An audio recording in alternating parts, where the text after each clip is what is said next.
দেখো এখানে কি বলেছে, oil equal to 20% of the weight of the ground nut.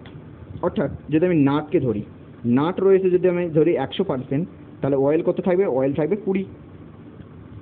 এবং the matter left after extraction is sold at a cattle feed, অর্থাৎ extraction যে পার্টটা পড়ে রয়েছে, যে পড়ে থাকবে সেই পার্টটা কত হয়ে যাবে, 80।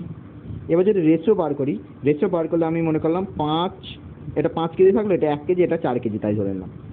এবং এটা বলে দিয়েছে যে 4 কেজি এক্সট্রাকশন পার্টটা রয়েছে সেটা 12.5 টাকায় বিক্রি করা হয়েছে। কত টাকায়, 12.5 টাকায়। অর্থাৎ এই পুরো পার্টটাকে আমি 50 টাকাতে বিক্রি করে দিলাম। এবার বলেছে যে processing cost is ₹5 KG and the groundnuts are bought at a ₹20 per KG. দেখো লাস্ট লাইনে বলে দিয়েছে এই দুটো যোগফলে হচ্ছে টোটাল কস্ট। অর্থাৎ নাটটাকে আমি 20 + 5 25 টাকা দিয়ে কিনেছিলাম, মানে 5 কেজি 25 টাকা দিয়ে কিনলে কত হয়ে যায়, 125 টাকা। অর্থাৎ 125 টাকা দিয়ে আমি কিনেছিলাম। এবার আমাদের 20% টোটাল প্রফিট করতে হবে। 125 টাকার উপর 20% টোটাল প্রফিট মানে কি, দেখো 125 টাকা, 125 টাকার উপর আমাকে 20% প্রফিট মানে কি, 120/100। দেখো এটা কাটাকুটি করলে কত হয়ে যাবে, 6/5, 5 দিয়ে এটা কাটলে হচ্ছে 25, এবং টোটাল ভ্যালু হয়ে যাচ্ছে কত, 150। অর্থাৎ আমাকে 150 টাকায় পুরো প্রোডাক্টটাকে বিক্রি করতে হবে।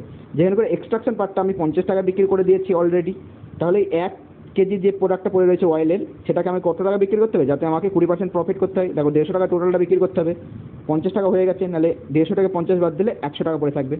অর্থাৎ এই 1 কেজির পার্টটাকে আমাকে 100 টাকা বিক্রি করতে হবে, অর্থাৎ অয়েলটাকে আমাকে 100 রুপিস পার কেজিতে বিক্রি করতে হবে। অপশন নাম্বার ডি হয়ে যাবে একেবারে সঠিক অ্যান্সার।